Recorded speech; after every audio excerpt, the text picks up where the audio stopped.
Okay, let's do this. So I appreciate you tuning into this video, and I think we're going to cover something that's not talked about enough, but it should be. So today we're going to talk about what happened on this date 250 years ago, and I feel like this is not gaining near enough attention. So today is the 250th anniversary of some events that were key in setting in motion a chain of other events that would lead to the Declaration of Independence and our country as we know it today. Though we've certainly far departed from that path. But anyway, so today we're going to talk about two events that occurred exactly 250 years ago today on April 19th, 1775. The first is Paul Revere's ride, or Paul Revere's midnight ride. And then what happens a couple hours later, which is the Battle of Lexington and Concord. So that's kind of what we're going to talk about today. I feel like these events, I feel like April 19th rolls around every year and almost nobody talks about these events. And Paul Revere's ride is kind of interesting because it both does and does not get the attention that it deserves. Where it does get the attention it deserves, it's kind of turned into this story that has taken on mythic proportions, um, which while it does communicate some truth and there's a legend there that I think is important. And myth is so much bigger than just a story that's untrue. That's not really what myth is. It's important that we have a true understanding of what myth is. A myth communicates truth, but often takes on, this concept of like a folk memory, or there are other ideas that are communicated in the way in which the narrative is told. And it's often tied to a cultural ethos that a certain group takes on, or there's a certain amount of identity that is wrapped up in the story. And so and in earlier times, people would have understood that and they would have listened to myths and they wouldn't necessarily have tried to parse through and figure out, well, what is actually factual and did happen and what didn't. That's kind of the way that we look at stories right now. And I'm not saying that that's bad. I mean, there are certain ways in which when you're telling a story, you want to know exactly what did happen and how exactly did it happen and what didn't happen or what's an embellishment, etc. But my only point in kind of sharing this is we need to have a nuanced definition of what myth is. The old concept of mythos. And I don't want to go too much into that today, but I just kind of, if you're interested in that, if you're not quite sure what I'm talking about, go look it up. But it's important that we understand what a myth is and isn't. And if your only understanding of the word myth is some story that's untrue, that's not really what a myth is. There's a much broader, more nuanced definition that we should be familiar with. So anyway, where the story of Paul Revere does get its due attention, it has kind of turned into a myth and it has been embellished. That's not necessarily bad, but it can be bad because it does mean that it communicates some ideas that aren't necessarily true, right? But then on the other hand, where it doesn't necessarily get enough attention is people don't necessarily know what the true story is, but also it's not really talked about nearly enough. I mean, I feel like in elementary school, you learn about the story of Paul Revere, and then I feel like it largely gets forgotten, and people don't necessarily know what did or did not happen. And then even the events at Lexington and Concord on April 19th, 1775, I think don't really garner enough attention as well. So I don't necessarily want to give a lot of historical context to what we're going to talk about today. If you're not exactly sure how we got to April 19th, 1775, go read up a little bit on that. I don't want to spend too much time going into that today because I already think that I'm going to be covering a lot of material today and I kind of want to get right into it. So just understand tensions had been mounting for a long time. And by the time we get to April 1775, The British already feel that there's this kind of spirited rebellion going on in the colonies. So tensions are high. Also, you got the Sons of Liberty. So the Sons of Liberty is this group going around. Um, certainly you'll remember names like John Hancock, Samuel Adams, etc. But a lot of these guys are going around and they are, in some ways, kind of stoking the flames of these tensions. Maybe that's good, maybe that's bad, or whatever, but that's happening. And these guys are firebrands, right? So what happens leading up to April 19th, 1775 is that the British are going to move a large number of troops to Lexington and Concord. And that's going to give rise to the events that we're going to talk about today. Now, why are they moving these troops? So there are two primary objectives that have to do with these troop movements. One is they want to try and arrest John Hancock and Samuel Adams, but also they want to try and get to Concord and see if there have been arms that have been collected there in the city, in their armory or their arms warehouses, etc. So keep that in mind. Okay. Now here's what we're going to do today. So we're going to talk about a book. This is what we're going to use as our source today. So this book is called Paul Revere's Ride. All right. Paul Revere's Ride. Historian David Hackett Fischer. Let me hold that up where it's not in the glare. David Hackett Fischer. Yeah, book title, Paul Revere's Ride. David Hackett Fischer, who is a well-revered, see what I did there?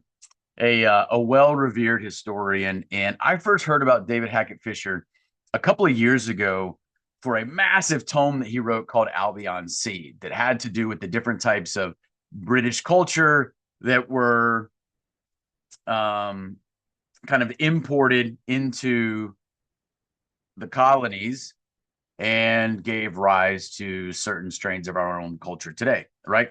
A massive work. I've got it right over here somewhere. And then there was another book by David Hackett Fischer. So that's how I first heard about it. That was several years ago. I don't know, maybe 6 or 8 years ago. And then I was in a certain course with the military a couple years ago, the School of Advanced Military Studies. And there were excerpts of another book that we read early in that year of study. And I'm actually looking at that book right now. It's called Washington's Crossing, and it's by David Hackett Fischer as well.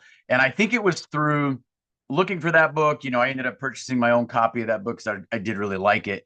And I think that's how I came across this book. So Paul Revere's Ride. So again, the author, David Hackett Fischer, a well-known historian. So we are going to go through quite a bit of this book because it's a fantastic book, and it's going to help us parse through what did and did not happen with Revere's Ride, and then also with the events that would happen later on at Lexington and Concord. So I'm reading from the introduction.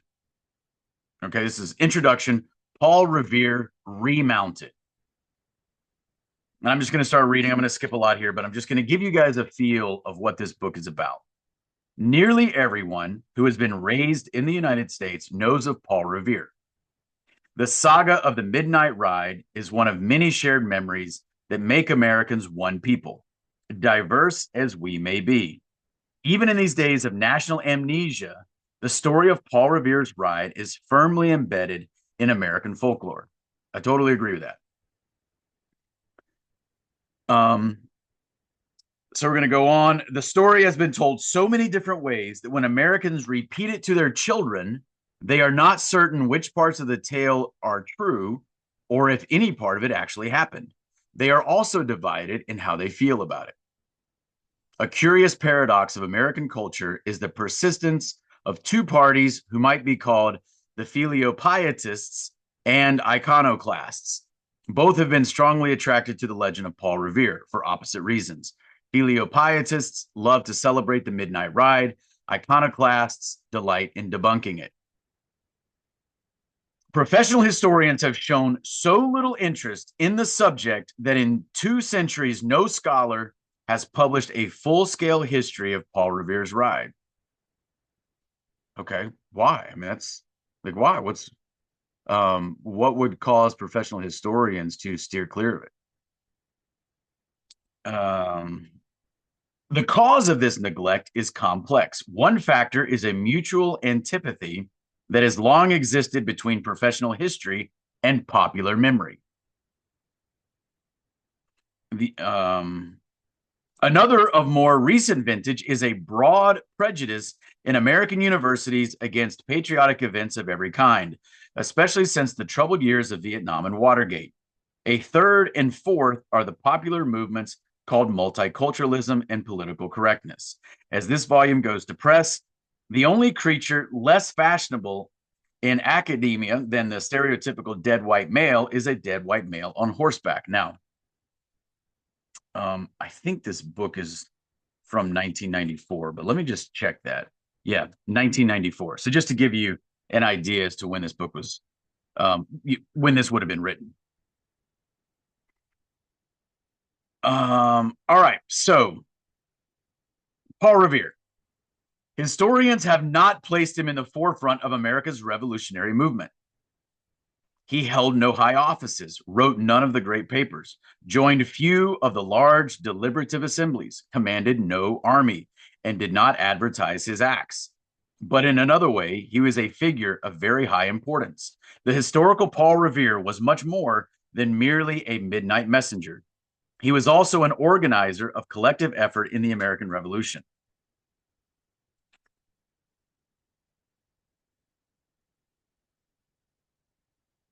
All right. So what's interesting about this book is this book kind of obviously covers Paul Revere, but it also covers the the British military governor of Massachusetts at the time, who was General Thomas Gage.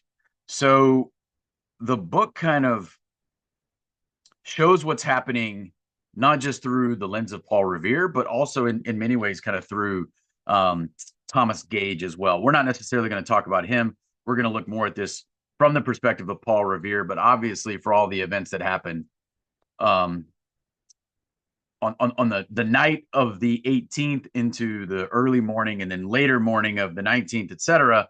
I mean, obviously the British were there. I mean, without that, there's no battle, right? So, um, why did I want to talk about this today? So I didn't really want to do a video originally because, um, this is Easter weekend. So even as I'm recording this right now, it is already Saturday evening. Holy Saturday. There's a lot going on. In many ways, there are more important things that we should be concerned about this weekend than something that happened in our own American history, as important as that may be. And I still think that. So I was kind of debating on whether or not I should do this video at all, and I decided to do it because yes, there are more important things that we should be remembering this weekend. Very true. And I'll come back to that. But this also is important, and it doesn't get the attention that it needs. The other event, that we celebrate every year at Easter also doesn't get the attention that it certainly deserves. So let's look into this.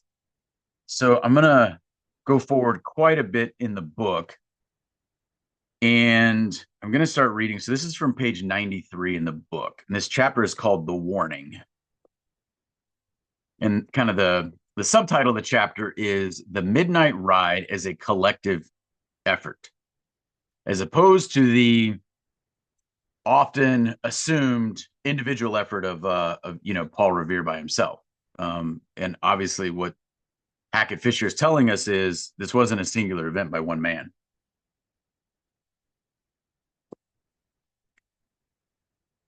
All right, so stick with me. I'm going to read quite a bit.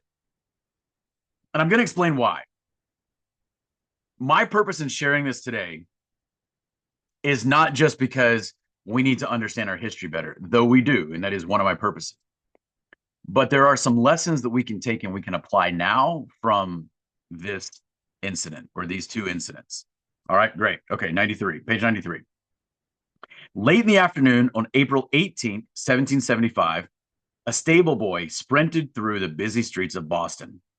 He ran from Province House off Marlborough Street to the close-built neighborhood of the North End. North End of Boston is what this means. When he reached Paul Revere's place, he dashed through the door and announced his news. The regulars were ready to march. By regulars, he means the British. And even that's like, so we're going to talk about this more as we get into this, but when I say the British, you guys know what I mean.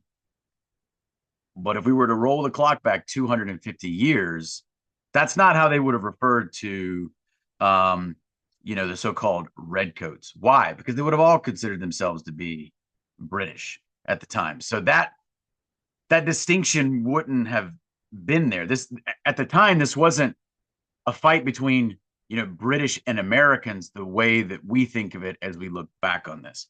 So regulars means these soldiers of obviously the king's royal soldiers that are in the colonies, aka redcoats. So catching his breath, the boy told Paul Revere what he knew. He had overheard a conversation, etc. I'm kind of skipping through some of this. He had overheard a conversation, and in the conversation, it was mentioned that there would be hell to pay tomorrow. All right, so skipping on a little bit. Paul Revere listened as the boy told his story and thanked him for coming. You are the third person who has brought me the same information, he confided. All that day, Bostonians had noticed signs of activity in the British garrison. An uncommon number of officers were seen striding up and down Boston's Long Wharf and talking earnestly among themselves on the far end of the pier that extended far into the waters of Massachusetts Bay. It was the only place in town that was safe from Yankee ears. In the early afternoon, several British seamen were sent ashore on various errands. In the immemorial way of sailors everywhere, some of them stopped for a quick pint at a waterfront tavern.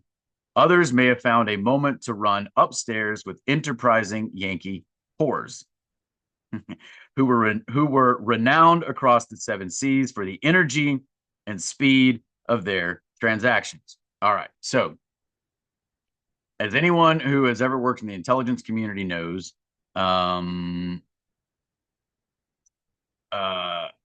critical members of any intelligence collection network can be those who serve alcohol or those who serve sex.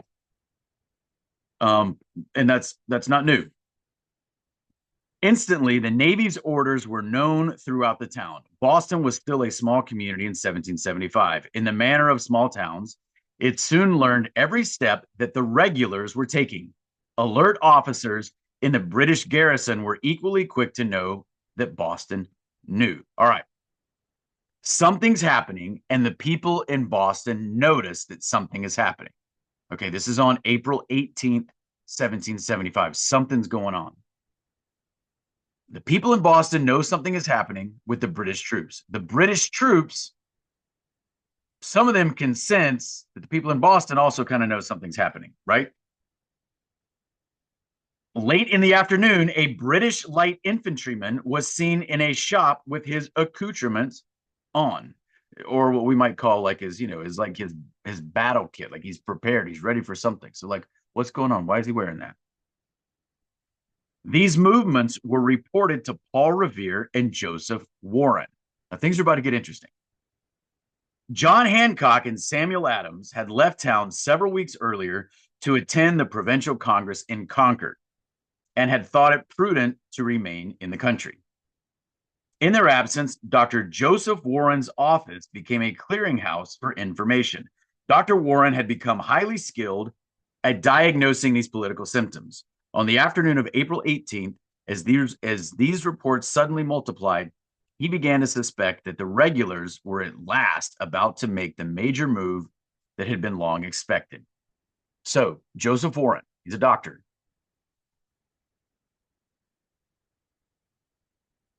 He is someone who is astute enough to realize this isn't normal. These aren't normal movements. Something's about to happen. Dr. Warren was a careful man, and he decided to be sure. For emergencies, now listen up here. You may not know this. For emergencies, he had special access to a confidential informer. All right, we got a confidential informer. Someone well connected at the uppermost levels of the British command. The identity of this person was a secret so closely guarded that it was known to Warren alone, and he carried it faithfully to his grave, never gave it up. Dr. Warren's confidential source was someone very near the heart of the British command, and so much at risk that he or she could be approached only in a moment of dire necessity. As evidence of British preparations began to mount, Warren decided that such a time had come. All right, stop. So what's going on here? This guy, Warren, in Boston. Okay, so he is, friends, allies, associates, whatever you want to call it, with patriots in the area. He knows John Hancock, Samuel Adams. He also knows Paul Revere. So he's got a confidential informer, someone very close to the British command, someone whose identity he never revealed, even afterward. He never revealed. He took that secret to the grave. But this person is so close to the top of the British command, in the area at least, that it's too dangerous to approach this informant, this source, unless it's an emergency. Okay. And he considers this to be an urgent enough situation that he's got to figure out what's going on, which means he's got to approach the source somehow. The informer reported that, yep, there's a plan. There's a plan in place. The plan was to seize Samuel Adams and John Hancock, who were known to be at Lexington, and burn the stores at Concord, meaning the stores of arms. We shall never know with certainty the name of Dr. Warren's informer, but circumstantial evidence strongly suggests that it was none other than Margaret Kimball Gage, the American wife of General Gage. Now, I mentioned General Thomas Gage a couple of minutes ago, right? So he's British. He's a general in the British Army. He's also the military governor of Massachusetts. He works for the king, but he has an American wife. So there are people, and this author, David Hackett Fischer, is not the only one. There are people who suspect, but nobody knows for sure, that this informant who was feeding information to the Patriots, in this case, Joseph Warren, was the British general's wife. This lady had long felt cruelly divided by the growing rift between Britain and America. Remember, she's American. She's from the colonies. Margaret Gage made no secret of her deep distress. In 1775, she told a gentleman that she hoped her husband would never be the instrument of sacrificing the lives of her countrymen. Many British officers, including Lord Percy and General Henry Clinton, believed that General Gage was betrayed on this occasion by someone very near to him. Some strongly suspected his wife. So on this occasion, meaning what's happening on April 18th and 19th, 1775. Even Gage himself appears to have formed his own suspicions. So here's what happens. There's about to be an operation. There's going to be a pretty massive movement of military troops. All right. And according to the informant, this operation has two objectives. One is arrest two people. So that's Samuel Adams, John Hancock. And the other is, get rid of these military stores in the town of Concord. So Gage tells Percy, so this is Lord Percy, about this mission and tells him this mission's got to remain a profound secret. Percy was admonished to tell nobody. The mission was to remain a profound secret. As he, Percy, left the meeting and walked toward his quarters, he saw a knot of 8 or 10 Boston men talking earnestly together on the common. Percy approached them to learn what they were discussing. One man said, "The British troops have marched." So Percy has been told by the general about this mission. And the general tells Percy, don't tell anybody. This is top secret. Percy goes out and there's some dudes on the street who are talking about something. And they're saying, hey, the British are on the move. So Percy's like, oh man, like what happened to our operational security? Like, oh man, we're the mission's compromised. So anyway, so Percy was shocked. He hastens back to the general, told the general the mission had been compromised. Gage cried out in anguish that his confidence had been betrayed, for he had communicated his design to one person only besides Percy himself. So General Gage only told two people about this operation before he put the orders into effect. One was Percy, and the other was somebody else. So who was it? Was it his wife? Don't know.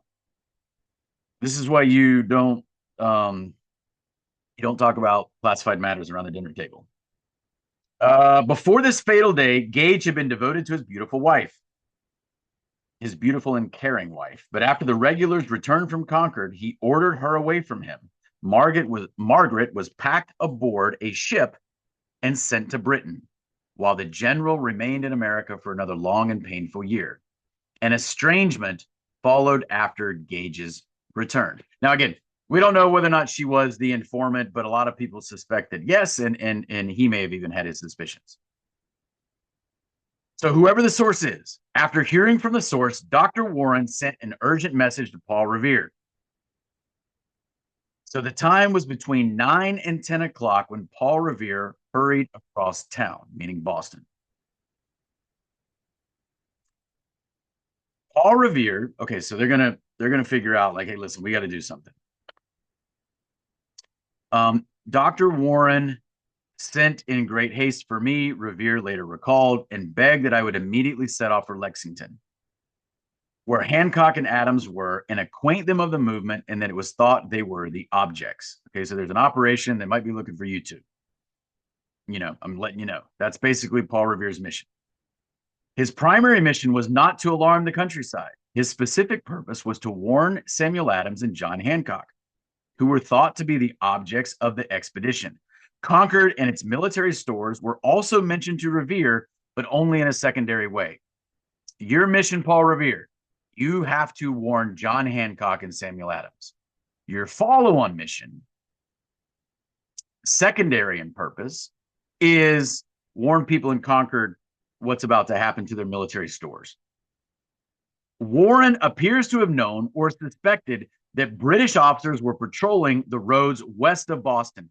By the way, if you're not familiar, and I know a lot of you aren't, but so Lexington is west of Boston. Concord is further west than Lexington, okay?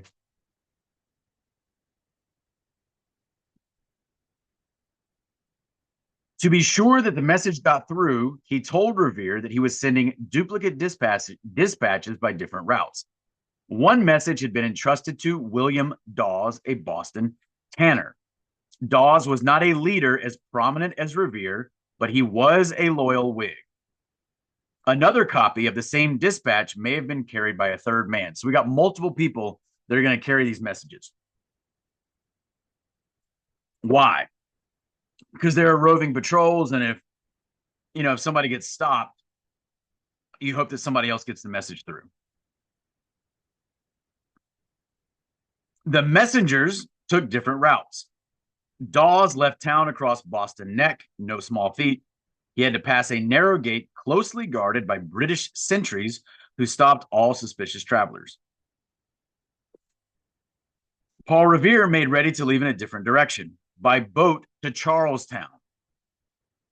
His journey was not a solitary act. Many people in Boston helped him on his way, so many that Paul Revere's ride was truly a collective effort.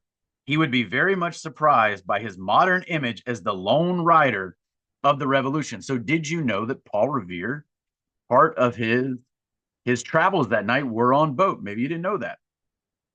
Paul Revere later recalled, I agreed with a Colonel Conant and some other gentlemen that if the British went out by water, so if the British start to move their troops by water, we would shoot 2 lanthorns, what he means are lanterns, in the north church steeple. And if by land, one as a signal, for we were apprehensive it would be difficult to cross the Charles River or get over Boston Neck. Revere called his signal lights lanthorns, an archaic expression in England by 1775, but still widely used in Massachusetts. So lanterns, okay? So they're going to use lanterns as signal lights, but you got to put them high enough where you can see across the water. So you're signaling across the water to other patriots. The problem was to make the lights visible from Boston to Charlestown, more than a quarter mile distant across the water. So what I'm going to do here is I'm going to show you something here. All right, so this image came from the National Park Service originally. I got it off Wiki Commons. I'll put the link to it in the description below, but it's pretty good because it's pretty simple. You know, I'm not saying this is to scale or anything, but it gives you a pretty good capture of what's going on here. So here's Boston. So this is what they're calling the Boston Neck. So this area of land right here. This would be what they're referring to as the north end of Boston. And then you can see here, so purple is Paul Revere's route. So he's got to go over the water here. It's not, I wish it were on the map. It's not labeled on the map here, but Charlestown is somewhere here. So when they're signaling with their signal lights, their lanterns, that they're hanging in very tall buildings where they can be seen. And so that's why they mentioned this church. It's so they can be seen across the river. But Paul Revere is also going to cross by boat right here. And then, of course, he's going to travel. But so here's Boston. All right, here's Charlestown. But also look over here further west. This is where you have Lexington. And then further west, this is where you have Concord. So you can see here kind of all the events that happen that we're going to talk about from the night of the 18th into the early morning, later morning, and then later on into the 19th. They all happen in between Boston and Concord. And so we also just mentioned Dawes. So Dawes heads on this route, right? So he travels across the Boston Neck, and he's going to go in a more southerly route, whereas this more northerly route is Paul Revere's route. Now, obviously, they're both going to start traveling west, but the way in which they get to this area to even start traveling west towards Lexington is going to be in two opposite directions. And remember, we are told there may be a third person also dispatched with the same message. We don't necessarily know who that is, but that person may have even taken a third separate route. Don't necessarily know what that would have been. But anyway, once again, here's Boston. This is Charlestown. Further west over here, you have Lexington, and then you have Concord further west. If you're at all concerned about scale or distances, you can see up here, here's the distance for what a kilometer would be. So, you know, whatever, it's a couple miles between Boston and Lexington. It's a couple more miles between Lexington and Concord. Okay. All right. I'm going to close that out. All right, let's keep reading. You guys stick with me now. We're learning some good stuff here. Paul Revere and his friends agreed that the best place to display such a signal, meaning the lantern, was in the steeple of Christ Church, commonly called the Old North Church. In 1775, it was Boston's tallest building. Its location in the north end, which I just showed you on the map, made it clearly visible in Charleston across the water. But there was a problem. Christ Church was Anglican. What does that mean? So Anglican, obviously Church of England, but why is that significant here? Its rector was an outspoken loyalist. What does loyalist mean? It means he's loyal to the king. Patriots, Whigs, so that's the same thing. Those are people who are going to be on the side of, struggling for independence, right? And then on the other side, this is amongst colonists. But amongst colonists, if you were a loyalist, then you're a colonist, what we would call an American, but you're still loyal to the king, okay? Another name for that would be Tory. So loyalist, Tory, that is an American, a colonial that is loyal to the king. Loyalist, Tory, same thing. Whig, patriot. That's someone who is obviously going to end up, being opposed to the king and on the side of, struggling for independence. So the rector of the church was an outspoken loyalist, so unpopular with his congregation that his salary had been stopped and the church closed. Paul Revere had several friends who could help. He was acquainted with a vestryman of Christ Church named Captain John Pulling, a staunch Whig and a member of the North End Caucus. Revere also knew the sexton of Christ Church, a young artisan named Robert Newman. All right, so he knows two guys, and these guys are Whigs. The rector himself is a Tory or a loyalist, but these guys are Whigs. On the afternoon of April 18th, Revere alerted Newman and Pulling, so these two guys, and also another friend and neighbor, Thomas Bernard, and asked them to help with the lanterns. They were warned to be ready that night. So he tells them on the afternoon of April 18th, you got to be ready tonight because we're going to hang those lanterns in the church. I need you guys to help me. So later on that night, Revere told his friends to go into the church and hang two lanterns in a steeple window on the north side facing Charlestown. He did not stay with them, but hurried away toward his own home. All right, so anyway, so these two guys, they climbed the creaking stairs, 154 of them. This is why you got to do your physical training. You got to be physically fit. High into the church tower. At the top of the stairs, they drew out their flints and with a few practiced strokes, sent a gleam of sparks into a nest of dry tinder. Gently, they blew the glowing tinder into a flame and lighted the candles. So no easy feat to light the candles in those days. Across the river, the Charlestown Whigs were keeping careful watch on the steeple. In the night, it appeared to them as a slim black spire silhouetted against the starry southern sky. Suddenly, they saw a flicker and then a flash of light. They looked again, and two faint yellow lights were burning close together high in the tower. It was the signal that Revere had promised to send if British troops were leaving Boston by boat across the Back Bay to Cambridge. So headed, westward. Signal received, right? So the men of Charlestown, so these are the men that now have seen the lights on the north end of Boston in the church steeple that Revere's two friends, they hung the lanterns up there. So across the water, further west, the men of Charlestown acted quickly on the signal. Some went down to the water's edge to look for Paul Revere. Others hastened to find him a horse. Okay, so what's going on here? So Paul Revere, he tells his buddies, go hang those lanterns and deliver the signal. But he doesn't go with them. He takes off. Why? Because he's got to go and he's got to get across the water. So the time had been about 10:15 when Revere left his house. Later, he remembered, I went to the north part of the town where I had kept a boat. So anyway, so he gets in a boat. I'm not going to read all this. So they're sending a signal across the water, but Revere is also going to cross the water himself. So guys on the other side, they are ready to receive Revere when he comes across. Oh, by the way, when he's crossing the water, he actually they cross right beside a British warship, 64 guns, and they're afraid that they're going to get seen, but they do not. They're not seen. It was the HMS Somerset. So the Charlestown Whigs had already given thought to the horse. So our man Paul Revere needs a horse.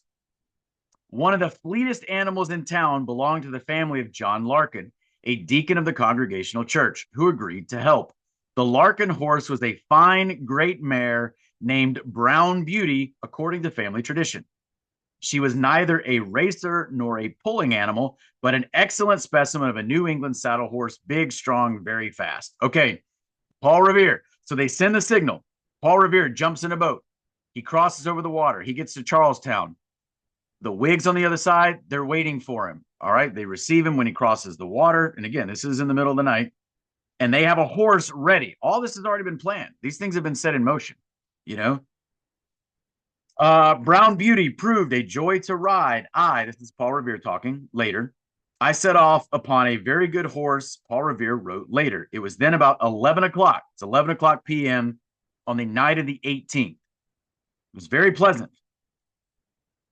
So Paul Revere, he's riding along. on Brown Beauty. This is, in the middle of the night. So he's riding along. He's making, good time. And he searches the road ahead and he sees two horsemen in the distance, almost invisible. As Revere rode closer, he saw that they were military and he said to himself, regulars, British military. So what does he do? Turns around, goes the other direction.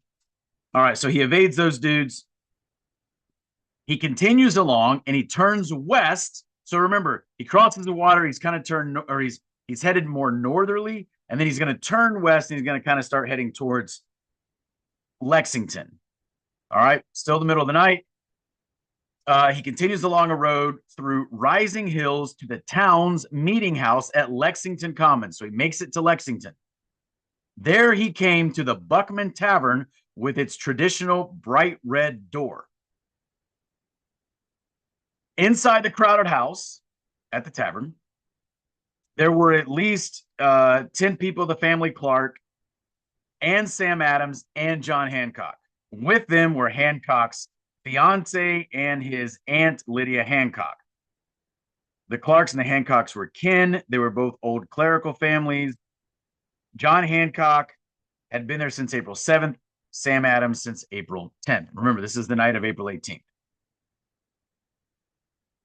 It was midnight, so now it's midnight early in the morning on the 19th. Paul Revere arrives.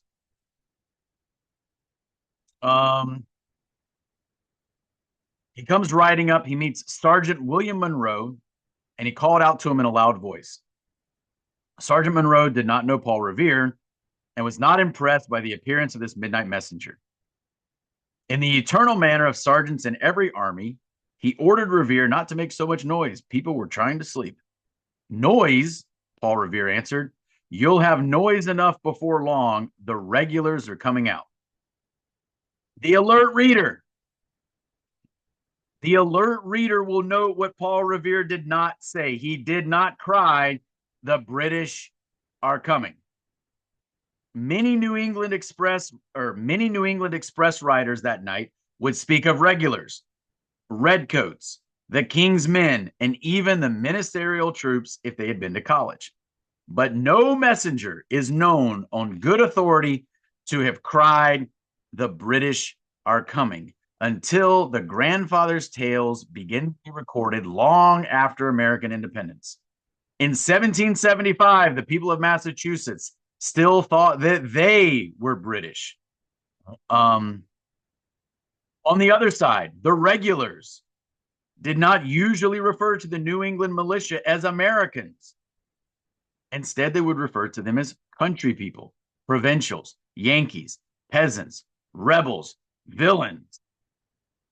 As late as 1775, people on both sides in this great struggle still thought of themselves as of the same stock. They commonly spoke of their conflict not as the American Revolution, but as a civil war or rebellion that divided English-speaking people from one another. This was the way that Paul Revere was thinking on April 18, 1775, when he told Sergeant Monroe that the regulars are coming out. Okay, they didn't think of themselves as British and Americans kind of the way that we do now looking back on it. They were of the same stock. All right, so anyway, he's having this conversation with this dude, Sergeant Monroe, at the tavern. And then all of a sudden, windows start opening up, and John Hancock yells out, "Come in, Revere." So he goes in. The men talk urgently. Revere asked if Dawes, remember the other rider, Dawes headed south. Remember the Dr. Warren with the secret, informant? So he's the one who gives them the message. Revere heads north, Dawes heads south, some third other dude heads somewhere else, all with the same message. They're all headed to Lexington. So Revere says, "Have you seen Dawes?" They say no. But half an hour later, Dawes shows up. Dawes appeared with a duplicate of the message from Boston. So John Hancock left and walked down the Bedford Road, where some of the Lexington militia had been staying the night. Sam Adams went along, as did the minister Jonas Clark. Probably Revere and Dawes also went to find refreshment for themselves and their exhausted horses. The men talked with members of Lexington's militia. They agreed on reflection that Joseph Warren, this is the doctor who had the original message, who had the secret informant, that he must have been mistaken in thinking that the purpose of General Gage was the arrest of Hancock and Adams. It was true that these gentlemen had been frequently and publicly threatened, but the arrest of Hancock and Adams alone could not be the primary object of so large an expedition. It was shrewdly suspected that they were ordered to seize and destroy the stores belonging to the colony then deposited at Concord. It was clear that Concord must be warned, and that the messengers from Boston were the men to do it. Once again, Paul Revere and William Dawes climbed into their saddles, probably a bit more slowly than before. They said farewell to Adams and Hancock and turned the heads of their weary horses westward toward the Concord road. Behind them, Lexington's town bell began to ring in the night. All right. Twofold mission. Dr. Joseph Warren says, you guys, you got to take these messages. You got to go to Lexington and you got to warn Hancock and Adams. But your secondary mission is you got to warn Concord, because they're going to come and they're going to destroy the arms that have been stored at Concord. So when they get to Lexington, Sam Adams and John Hancock are like, not so sure that they would put together such a large operation, just coming to arrest us. We're more concerned about the stores of weapons at Concord. You guys that came to warn us, now you got to go to Concord and let those dudes know. So, all right, let's keep reading. We're going to skip through this. They're headed westward, so all this time the British are on the move, okay? While the British column was beginning its march through Cambridge, Paul Revere and Dawes traveled out of Lexington on their second mission of the night. As they headed west toward Concord, they were overtaken on the road by a handsome young country gentleman, splendidly mounted and elegantly dressed. He introduced himself as Dr. Samuel Prescott, a physician of Concord. All right, so they meet this dude, Samuel Prescott. They meet him on the road in the middle of the night. It was about 1 o'clock in the morning when Dr. Prescott said farewell to his fiancée and started home to Concord. He then met up with Paul Revere and William Dawes and rode along beside them.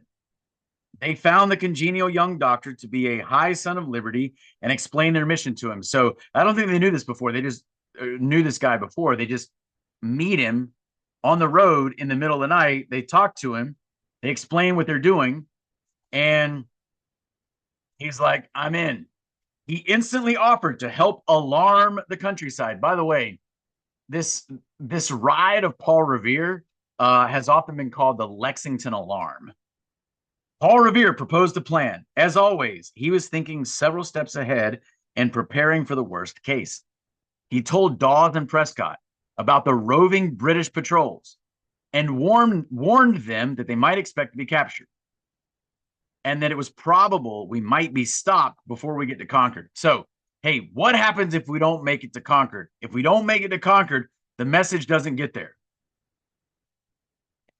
The three riders decided to alarm every house, taking turns from one farmstead to the next. Knowing the British patrols were abroad in the night, they urged others to help spread the warning. So this is one of the things that has been taken on in the story. So, kind of the child's version of the story is that Paul Revere, is riding around in the middle of the night screaming, the British are coming, the British are coming. That didn't happen. What he did say at the tavern in Lexington was, the regulars are coming out. That's what he did say there to the people in the tavern. But where the idea of him riding around warning everybody in the countryside, where that comes from, though, is this. So there is an element of truth to it, but it's not Paul Revere alone. It's three people now. Revere, William Dawes, and now this third guy, Samuel Prescott. So what Paul Revere is thinking is, hey, we may not make it. But if we don't make it, we still got to make sure that the message makes it. So what do? We warn everybody so that this, human network of information can ensure that the message still makes it, even if we don't, even if we get stopped. 2 miles beyond Lexington Green, they're headed westward. They entered the town of Lincoln, a new community that had been created only 20 years before. Paul Revere reckoned they had come about halfway from Lexington to Concord. So if that's true, and I don't necessarily know, but if Lexington is about halfway between, I'm sorry, if this town Lincoln is about halfway between Lexington and Concord, and it's about 2 miles west of Lexington, then it would mean that it's about another 2 miles to Concord. In other words, that would mean that Concord's about 4 miles from Lexington. I don't know if that's necessarily exactly true, but it's probably close enough. So these three guys are riding along and they're warning all these farm families. Suddenly, in the bright moonlight, they saw two horsemen lurking under a tree. All right, so guess what? They're going to run into some more British dudes. So the British guys, there's more of them than there are these three dudes. So they kind of surround them and they're trying to take them off the road. And the New England men left the highway with the British officers hovering around their flanks and rear. So they kind of surround these three guys, right? As they entered the pasture, so the British guys tell them, all right, you guys off the road. And they kind of surround them so they can't ride off. And they have them take off the road into this pasture beside the road. Dr. Prescott saw an opportunity. He turned to Paul Revere, who was riding beside him, and whispered urgently, "Put on." Both men dug their heels into their horses' sides and galloped for their lives. Prescott turned left, jumped a low stone wall, and disappeared on a dark and narrow path that ran through woods and swamps. Several British officers gave chase, but Prescott knew the countryside and his horse was strong and fresh. He vanished into the night. Okay, what happened here? All right, so these three guys, Revere, Dawes, and now this third guy they meet up with, Prescott, they're going along. They're headed west. They make it from Lexington to Lincoln, 2 miles west of Lexington, according to, Revere's measurements at the time. And they're warning all these farm families along the way. Now they run it, they bump into this roving patrol, and they're outnumbered. They get surrounded, they get forced off the road, but they take off. So Prescott turns left, he jumps a wall. Some British dudes go after him, but he outruns them. When Prescott turned left, Revere headed to the right toward a tree line, hoping to escape in the woods. William Dawes got away. When the officers went after Revere and Prescott, he turned back onto the highway. Now, here's what happens. He's riding along. His animal gets spooked. He gets thrown from his animal, and the horse runs off. And he's a little bit shaken up, maybe slightly injured, but he goes back to the road, sticks to the shadows, and starts kind of limping his way he back eastward, so back towards Lexington. He's like, that's it.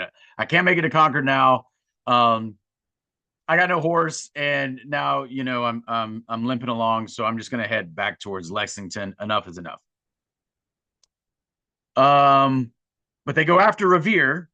So the British go after Revere. So Dawes is kind of out of the fight. He's okay, maybe a little bit banged up, but he's okay. But he's out of the fight. He's got no horse. Prescott made it. Where did he go? We'll find out later. But Revere, so he doesn't get away. So anyway, they gather up around Revere with 6 pistols pointed at him. Revere. Anyway, they surround Revere, and one of these guys says, "Hey, what's your name?" He says, "My name is Revere." And they're like, "Paul Revere?" And he says, "Yes." So Paul Revere was well known to the British military. So anyway, they start pointing their pistols at him, and they start, talking to him really rough, and they want to know like what he's doing. So he says, "Gentlemen," Revere told them, "you've missed of your aim." "What of our aim?" answered one of them. "I know better, Paul Revere. I know what you are after and have alarmed the country all the way up. So I know what you guys are up to. I know what your operation is. And I've warned everyone." So even as the British officers posed the questions, Paul Revere began to control the interrogation. Before the regulars realized what had happened, the prisoner himself became the inquisitor. Paul Revere proceeded to tell his astonished captors more than they knew about their own mission. So they've surrounded him. When he tried to get away, he didn't actually get away. He didn't make it. The other two guys did. So now they surrounded him. So now they're pointing their pistols at him, and they're like, "Hey, what are you up to?" And he starts telling them, like, "Hey, listen, I know what you guys are up to, and I've already warned everybody. So he says he told them what he had been doing that night and warned that he had alarmed the militia at Lexington and their lives would be at risk if they lingered near the town.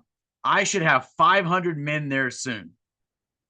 So here's what he's trying to do. You might say, man, why is he telling them what he's up to? But here's what he's trying to do. You got to remember, the war has not happened yet. It's about to, but it has not happened yet. It doesn't have to be a war. What he's trying to do is he's trying to scare the British off. Like, don't go to Lexington. Don't go to Lexington because there are going to be militia there, hundreds of them, because I've already warned them. So what he's trying to do is he's trying to scare them off the trail. So they don't go to Lexington, so they can't arrest John Hancock and Sam Adams. And if they don't go to Lexington, then they won't go to Concord because they got to go through Lexington to get to Concord. So that's what he's trying to do. He's trying to say it's not worth it. Your operation is blown. That's what he's trying to do. So anyway, so there's a British major. So he comes up to Paul Revere, puts a pistol to his head, and says, you know, you better tell me the truth. So Paul Revere says, hey, I'm a man of truth, and you have stopped me on the highway. I will tell the truth, for I am not afraid. So Paul Revere had a particular object in mind. Everything, without exception, that he said and did to his captors was consistent with a single goal. He was trying to move these men away from Lexington, away from Hancock and Adams. Revere had reason to believe that the mission of the patrol was to arrest those two Whig leaders. So Hancock and Adams may not have believed that that was the true objective of the operation, but Revere maybe still did. He warned the British officers that if they remained in the vicinity of Lexington Green, they would be in extreme danger. And he hinted that the expedition coming after them could start a war unless it was warned of the trouble that awaited them at Lexington Center. In fact, trouble was gathering for them in many places that night, but Revere stressed only one place in particular, Lexington, where he had left Hancock and Adams. All right, so they take Revere with them, but now that they've heard what he's talking about, they become very tense and nervous. So now they're headed along the road. They've got Revere with them, and Revere's still on his horse, but they're not, you know, they can't let him get away, and he's not allowed to hold the reins of his own horse. So as they're going along, they're about half a mile from Lexington Green. Suddenly, they heard a gunshot. Major Mitchell turned in fury to his prisoner and demanded an explanation. Revere told him that it was a signal to alarm the country. Now, that gunshot could have been anything, and he goes on to say this here, whatever. But when they heard it, now the British guys are really nervous because they're like, is there some truth to what Paul Revere is telling us? And so when they ask, Paul Revere says, I told you guys. I told you guys. So anyway, the British are super nervous. In the end, they let Paul Revere go. There'd been some other guys traveling around that night, and they had stopped him as well. So the British let them all go, but they take their horses from them. So one of the British soldiers actually takes Brown Beauty, that of course had been the horse that Paul Revere had gotten from the Larkin family in Charlestown when he had crossed across the water, when he had crossed across the water from the north end of Boston. So unfortunately, Brown Beauty, the horse, is never seen again. So that's kind of sad. So they let these guys go, but now he's on foot. So Revere turned away from so he starts striding across the countryside on yet another mission. All right. So earlier that evening, while Paul Revere was making ready for his own midnight ride, he and his Whig friends began the work of dispatching other couriers with news of the British march. So other arrangements had been made for so there are plenty of people that are riding with this news. It's not just Paul Revere, and it's not just William Dawes, and it's not even now just Samuel Prescott. All right. So another guy takes off. His name is unknown to history, but at some point he takes off with news. So the astonishing speed of this communication did not occur by accident. It was the result of careful preparation. This is important. This is very important. Let's read this, right?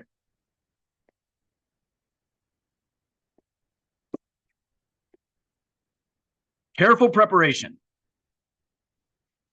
Paul Revere and the other messengers did not spread the alarm merely by knocking on individual farmhouse doors. They also awakened the institutions of New England. The Midnight Riders went systematically about the task of engaging town leaders and military commanders of their region. They enlisted its churches and ministers, its physicians and lawyers, its family networks and voluntary associations. This wasn't haphazard just talking to people. This was a network, and they were employing a network, something that had probably already been planned in detail. They were merely executing a plan that, to some degree, even if not perfectly, had already been set up and established. Paul Revere and his fellow Whigs of Massachusetts understood more clearly than Americans of later generations that political institutions are instruments of human will and amplifiers of individual actions. They knew from long experience that successful effort requires sustained planning and careful organization. The way they went about their work made a major difference that night. So that is a lesson that we can take now, because we are in a war right now. We are in a war right now, and you have to understand your network. You have to understand your community. I was with some great people last night, and we were literally talking about this specific incident because it was just because today is the 250th anniversary. So we were literally talking last night for a couple of minutes about what happened at Lexington and Concord and what happened with Paul Revere's ride. Now, we were able to have that conversation because I was talking with people who understand history. But it's not just understanding history for the sake of understanding history. It's understanding history so that the lessons of history can be applied. Anyone who's been in, people that I know who've been in Afghanistan or Iraq or whatever, they will tell you, just as I would tell you, that these human networks of information can pass messages or whatever. They can pass information extremely rapidly. So how many stories are there of operations that, U.S. troops were going to perform in a given area, wherever, Afghanistan, Iraq, sometime within the global war on terror. And they would get to a town and it would seem as if everybody in the town already knew that they were coming. And so it's a dry hole. What's a dry hole? A dry hole is when you don't find who or whatever you were looking for. Why?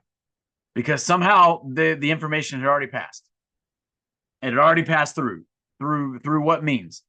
Word of mouth. Now, do those areas nowadays, do they have, how do they pass information? Yeah, I mean, even in those places now, they have cell phones and stuff, but but the signal lights. So there are stories all over, like towns. If you watch the movie, there's a really popular Brazilian movie, and it's called Tropa de Elite, or it's translated as the Elite Squad in English. It's a great movie. It's a pretty gritty movie. I think it came out in 2007, but it's about these drug gangs in Rio. And but it talks about these teenage kids that are fogateros. So what's a fogatero? A fogatero is a kid. He's a lookout. Well, what does he do? He has a flare. Well, what's the purpose of the flare? Well, it's an early warning device. In some ways, it's the same thing that these guys were doing with the lanterns. They're passing a signal. When you see the light across the water, then you know what you have to do. Well, it's the same thing when these kids would use the flare. His job is to use the flare to signal, like, oh, the police are coming. And I just use that example of from that movie, in about the drug gangs in Rio. But the same thing, in Afghanistan or Iraq, like similar things would happen. There would be guys, and their job was to let people within their network know if there was a massive U.S. troop movement occurring. Very similar to what we see here that the Whigs were doing with the massive British movements. They were saying something's not right. There's a major operation coming. Then they found out exactly what the objectives of that operation were, and they went through their human network to pass information so that they were prepared. And of course, we're going to see what happens. So much of what happened that night was cloaked in secrecy, but repeated evidence indicates that Paul Revere played a unique role. So was Paul Revere the only writer that night? No, but he did play a pivotal role in what happened. It is instructive in that regard to compare the conduct of Paul Revere and William Dawes. Remember, Paul Revere heads north, crosses over the water. William Dawes heads south. Later, they meet up. They make it to Lexington independently. Then they both leave Lexington. They head west. They run into Samuel Prescott. Then the three of them get rounded up by the British. Dawes and Prescott escape. Dawes gets thrown off his horse, loses his horse. He's out. Revere gets detained for a little while, and then he gets released. But, now he doesn't have a horse. It is instructive in that regard to compare the conduct of Paul Revere and William Dawes, who went about their work in very different ways. Along Paul Revere's northern route, the town leaders and company captains instantly triggered the alarm system. On the southerly circuit of William Dawes, that did not happen until later. In at least one town, it did not happen at all. Dawes did not awaken the town fathers or militia commanders in the towns of Roxbury, Brookline, Watertown, or Waltham. Probably he did not know them. As we shall see, Roxbury and Brookline and Watertown would receive the alarm in other ways long after Dawes had passed. Waltham never received it at all. So the way in which these guys are passing the message is very different. Okay, it's about awakening these institutions, institutions that can pass the message. It's not just going around haphazardly and just informing people along the way. Here was further proof that Paul Revere and his fellow writers on his northern route succeeded in spreading the alarm by engaging the institutions of these rural communities in a way that William Dawes did not. None of this is meant to deny William Dawes his role in the Lexington Alarm. So I told you this whole operation a lot of times is called the Lexington Alarm, meaning Revere's ride is often called the Lexington Alarm. His ride was firmly documented, most of all by Paul Revere himself, who was always careful to give Dawes a share of the credit. On other occasions before and afterward, Dawes proved himself to be a brave and resourceful man who believed deeply in the Whig cause and served it faithfully. He carried his message to Lexington just as Dr. Warren, the guy who had the secret informant, had requested in the face of many dangers. But Paul Revere did that and more. Dawes did his duty. Nobody can take that from it. But Revere did that and more, according to David Hackett Fischer, because Revere informed the institutions that were set in motion. And we're gonna find out and I know this is a long. We've been going for a while, but this is important stuff. So stick with me. All right, here's why this is important, and here's why it's important that Revere did it the way that he did it. All right, so Samuel Prescott, where's that dude at? Let us pick up Dr. Prescott's trail. He was well mounted and master of the ground. Prescott spread the word through Lincoln and Concord, making an effort to awaken ministers, militia officers, and the family networks of outlying hamlets. He also recruited other couriers in the same way that Revere and Dawes had recruited him. So put other dudes on the road, also going out and spreading the message. A prearranged system of beacon fires and signal guns was used to muster the militia in what is now the town of Carlisle, north of Concord and Acton. Prearranged being the key word there. A prearranged system of beacon fires and signal guns. An historian of the town writes that they were wakened by the cannon and musket fire relay signal system, gathered up their muskets, powder, and ball, and began to assemble at the First Parish Meeting House in Carlisle Center at about 7 a.m. This would be on April 19th. Thus, the circle was complete. The alarm had passed from Paul Revere and William Dawes to Samuel Prescott, and then on to other writers who spread the word to all these, various towns. In the flow of information, one may discover the importance of the preparations he had made, the impact of his decisions along the way, and the role of his associations with other Whig leaders. It's all about Paul Revere. Had they acted otherwise, the outcome might well have been different. So, what's the fruit of all their efforts throughout the course of the night? Now we're going to see. Immediately after the alarm was received, the men of Massachusetts began to assemble in their towns. The commander of Lexington's militia, Captain John Parker, lived 2 miles from the common in the southwest corner of the town. So now we're going to talk about kind of what has happened now as a result of everything that happened. But before we do that, one thing that I want to do is I want to read to you guys. This is one of the ways in which Paul Revere's ride has become so iconic. So I'm actually going to read you guys a poem called Paul Revere's Ride. And this is by Henry Wadsworth Longfellow.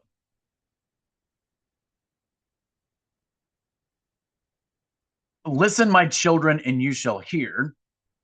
When I hear that line, it reminds me of the Beastie Boys song, Paul Revere. Anyway, they obviously got that first line from this, but Paul Revere's Ride, Henry Wadsworth Longfellow. Listen, my children, and you shall hear of the midnight ride of Paul Revere. On the 18th of April in 75, hardly a man is now alive who remembers that famous day and year. He said to his friend at the British march, by land or sea from the town tonight, hang a lantern aloft in the belfry arch of the North Church Tower as a signal light. One if by land and two if by sea, and I on the opposite shore will be, ready to ride and spread the alarm through every Middlesex village and farm, for the country folk to be up and to arm. Then he said, good night, and with muffled oar, silently rowed to the Charlestown shore. Just as the moon rose over the bay, where swinging wide at her moorings lay, the Somerset, British man of war, a phantom ship with each mast and spar, across the moon like a prison bar, and a huge black hulk that was magnified by its own reflection in the tide. Meanwhile, his friend through alley and street wanders and watches with eager ears, till in the silence around him he hears the muster of men at the barrack door, the sound of arms and the tramp of feet, and the measured tread of the grenadiers marching down to the boats on the shore. Then he climbed to the tower of the church, up the wooden stairs with stealthy tread, to the belfry chamber overhead, and startled the pigeons from their perch on the somber rafters that round him made masses and moving shapes of shade, by the trembling ladder steep and tall to the highest window in the wall, where he paused to listen and look down a moment on the roofs of the town and the moonlight flowing over all. Beneath in the churchyard lay the dead in their night encampment on the hill, wrapped in silence so deep and still that he could hear, like a sentinel's tread, the watchful night wind as it went creeping along from tent to tent, and seemed to whisper, all is well. A moment only he feels the spell of the place and the hour and the secret dread of the lonely belfry and the dead. For suddenly all his thoughts are bent on a shadowy something far away, where the river widens to meet the bay, a line of black that bends and floats on the rising tide like a bridge of boats. Meanwhile, impatient to mount and ride, booted and spurred with a heavy stride, on the opposite shore walked Paul Revere. Now he patted his horse's side, now gazed on the landscape far and near, then impetuous stamped the earth and turned and tightened his saddle girth. But mostly he watched with eager search the belfry tower of the old North Church, as it rose above the graves on the hill, lonely and spectral and somber and still. And lo, as he looks on the belfry's height, a glimmer and then a gleam of light. He springs to the saddle, the bride he turns, but lingers and gazes till full on his sight a second lamp in the belfry burns. A hurry of hoofs in a village street, a shape in the moonlight, a bulk in the dark, and beneath the pebbles and passing a spark, struck out by a steed that flies fearless and fleet. That was all, and yet through the gloom and the light, the fate of a nation was riding that night. And the spark struck out by that steed in his flight kindled the land into flame with its heat. He has left the village and mounted the steep, and beneath him, tranquil and broad and deep, is the mystic meeting the ocean tides, and under the alders that skirt its edge, now soft on the sand, now loud on the ledge, is heard the tramp of his steed as he rides. It was 12 by the village clock when he crossed the bridge into Medford town. He heard the crowing of the cock and the barking of the farmer's dog, and felt the damp of the river fog that rises when the sun goes down. It was 1 by the village clock when he galloped into Lexington. He saw the gilded weathercock swim in the moonlight as he passed, and the meeting house windows blank and bare gazed at him with a spectral glare, as if they already stood aghast at the bloody work they would look upon. It was 2 by the village clock when he came to the bridge in Concord town. He heard the bleating of the flock and the twitter of birds among the trees, and felt the breath of the morning breeze blowing over the meadows brown. And one was safe and asleep in his bed. Who at the bridge would be first to fall? Who that day would be lying dead, pierced by a British musket ball? You know the rest in the books you have read, how the British regulars fired and fled, how the farmers gave them ball for ball from behind each fence and farmyard wall, chasing the redcoats down the lane, then crossing the fields to emerge again. Under the trees at the turn of the road, and only pausing to fire and load. So through the night rode Paul Revere, and so through the night went his cry of alarm. To every Middlesex village and farm, a cry of defiance and not of fear. A voice in the darkness, a knock at the door, and a word that shall echo forevermore. For born on the night wind of the past, through all our history to the last. In the hour of darkness and peril and need, the people will waken and listen to hear the hurrying hoofbeats of that steed and the midnight message of Paul Revere. Okay, so that was a lot. That was long. It's a great poem. But that poem by Longfellow is one of the reasons that this story of Paul Revere has kind of grown into the mythic proportions that it has grown into over the years. So that is of course a very well-known poem. And of course, Henry Wadsworth Longfellow is a very well-known poet. And I think maybe he was from Maine, which for a long time was part of Massachusetts. So, he would have been, he would have felt invested in this story. So we're still going. We're nearing the end, but we still got some stuff we got to talk about. So the militia now is starting to gather on the morning of the 19th on Lexington Green. So they begin. So Captain Parker is going to be the commander of the militia. They start to muster on the commons, and men drifted in for many hours. So they're starting to come even while it's still nighttime. So like early in the morning on the 19th. So Captain Parker, also lived in the area. He knew his men. As the Lexington militia gathered on the common, I'm now reading. Captain Parker exchanged a few words with each individual. He did so less as their commander than as their neighbor, kinsman, and friend. All right. So a lot of towns, they would have ways in which they would send alarms, through bells or whatever, and they would have ways in which they would muster or have everyone come to a common area and form up with their weapons, etc. And of course, they would drill these things, some probably more than others. So here in Lexington, and other towns would have had similar militias, older men joined their sons and grandsons as volunteers, 65 years old, 63. The militia were joined by large numbers of these unenlisted volunteers, the gray-haired veterans of the French wars, meaning like the French and India War, whose blood was stirred anew by the sights and sound of war, resolved to follow their sons into battle.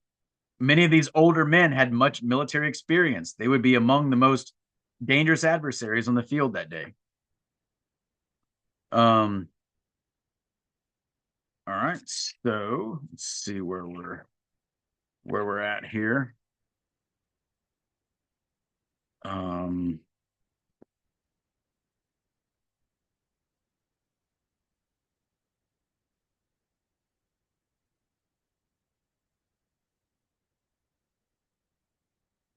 all right, here we are. Okay, so the British show up. So you got the militia. They're there under the command of Captain Parker, and the British regulars show up in Lexington. As the regulars came closer, and they're under the command of a guy named Pitcairn, Major Pitcairn. As the regulars came closer, they saw Captain Parker's militia near the northeast corner of the common. By the way, Paul Revere at this point, in the morning of the 19th, he is in Lexington, so he's there when this happens.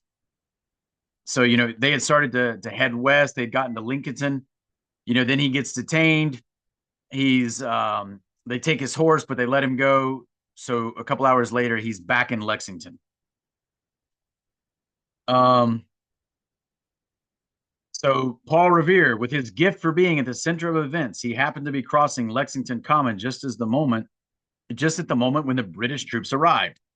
At the same moment the British officers were studying the militia on the common in front of them, Paul Revere's warning of 500 men in arms echoed in their ears. Remember, he had told them there are going to be 500 men.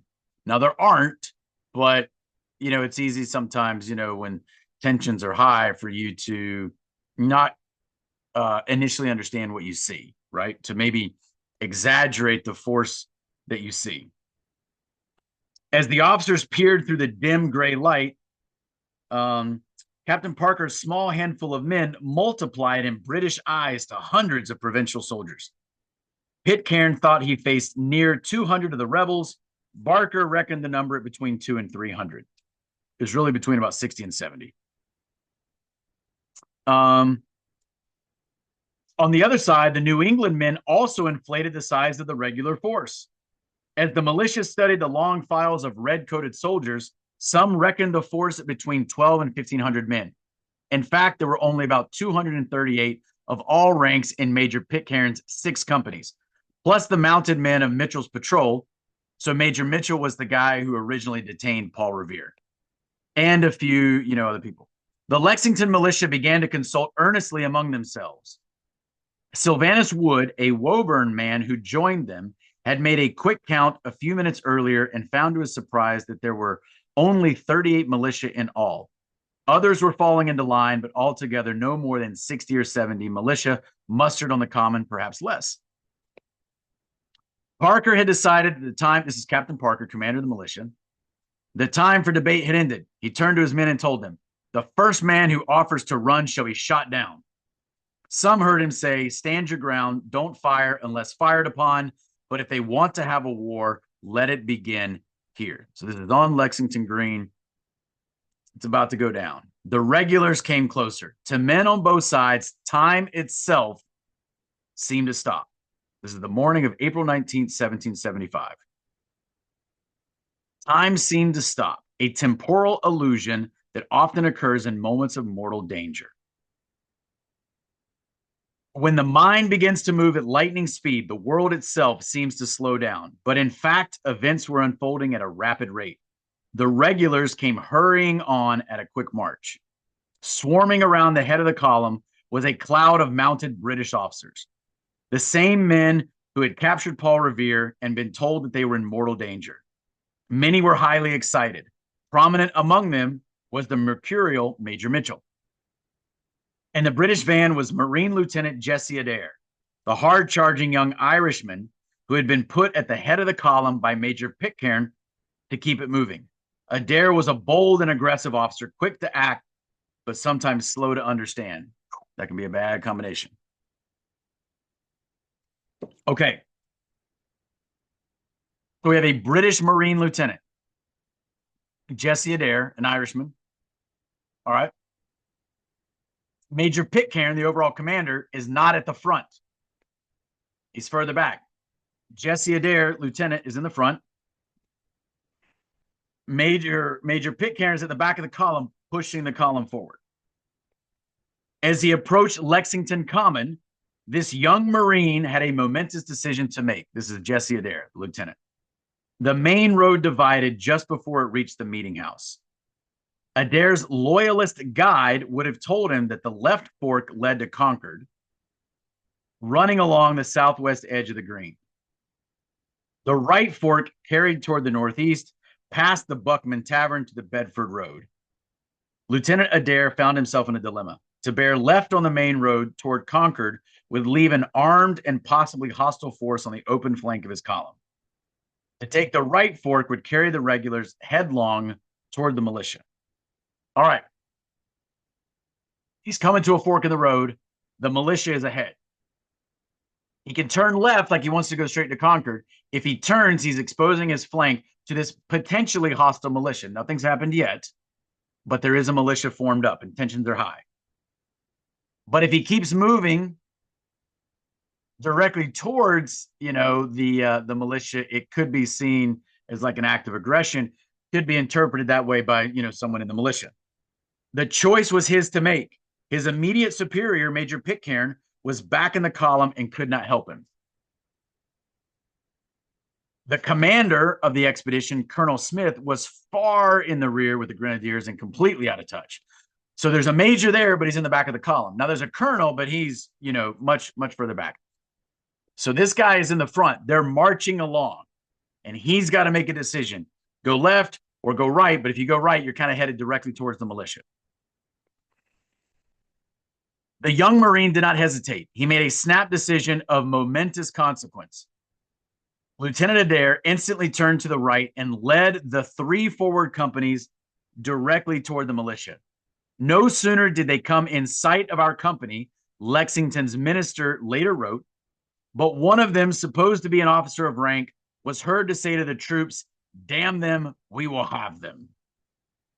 Back in the column, Major Pitcairn saw what had happened and kicked his horse into a canter, riding rapidly to the front. So supposedly Pitcairn senses, probably not the right decision. Tensions are already high and could potentially further escalate. As he reached the fort, Pitcairn decided differently from Adair. He turned left instead of right, and the rest of the column followed him. It separated from the van and marched along the left fork that ran southwest of the meeting house. So now the British have kind of split up. Adair and the forward 3 companies. Adair led them forward at an accelerating pace. The regulars began to shout a battle cry that was distinctive to the British infantry, a loud huzzah, huzzah, huzzah. Orders were difficult to hear above the cheering. One British officer remembered that he was deafened by the shouts of his own men. Many believe that Pitcairn started, shouting at everybody. Several men on both sides heard an officer shout, "Lay down your arms, you damned rebels." In the front rank of the militia, John Robbins saw a party of 3 mounted British officers come directly toward him at a full gallop. "Throw down your arms, ye villains, ye rebels. Disperse, damn you, disperse." Captain Parker turned to his men and gave them new orders. He later testified, "I immediately ordered our militia to disperse and not to fire." That's what he said later. Behind the Lexington militia, Paul Revere and John Lowell were still struggling with their trunk. I guess they were moving a trunk. At last, they reached the far end of the common and crossed the road, heading toward a patch of woods behind the house. Paul Revere glanced back over his shoulder and saw the red-coated regulars approach the militia. As he returned to his task, suddenly he heard a shot ring out behind him. It sounded like a pistol, but he could not be sure, and he did not see where it came from or who fired it. Later, his testimony indicated that he could not tell who fired first. Now, you may not know this, but most historians say that when it comes to what happened on Lexington Green, that kicks off the war for independence, it is not known who fired first. Okay, so if you didn't know that, that's what most historians say. Lieutenant Edward Gould was an honest man and a careful observer. He later testified which party fired first, I cannot say. And this is a British lieutenant. As our troops rushed on shouting and huzzahing, several British officers were convinced that they saw a provincial, meaning a militiaman, a rebel, fire at them from behind a hedge or stone wall some distance away from Parker's line. It might have been so, but other regulars thought the first shot came from the corner of a large house to the right of the church, which could have been the Buckman Tavern. This also could have happened. The Lexington men saw things differently. So, of course, a lot of the regulars think that somebody amongst the militia fired first, but the Lexington men, the militiamen, saw things differently. Most believed that the first shots were fired from some of the regulars who were mounted on horses. They thought the first shots were pistol shots. Some thought the first shot came from Major Pitcairn himself. Pitcairn, an honorable man, absolutely denied that he did any such thing and insisted that he told his troops not to fire. Lieutenant said, I heard Major Pitcairn call out, soldiers don't fire, keep your ranks, and surround them. Other Americans believed that the first shot came from another British officer. What probably happened was this. So this is David Hackett Fischer, the author of the book. This is what he says. What probably happened was this. Several shots were fired close together, one by a mounted British officer and another by an American spectator. And then he also says, you know what? There could have also been an accident. Some of these shots could have been fired deliberately, either from emotion of the moment or a cold-blooded intention to create an incident. But more likely, there was an accident. Firearms seemed to have a mind of their own in the 18th century. Only a few years earlier, such an accident had happened at a military review of the 71st Foot in Edinburgh. So he goes on to say, we shall never know who fired first at Lexington or why.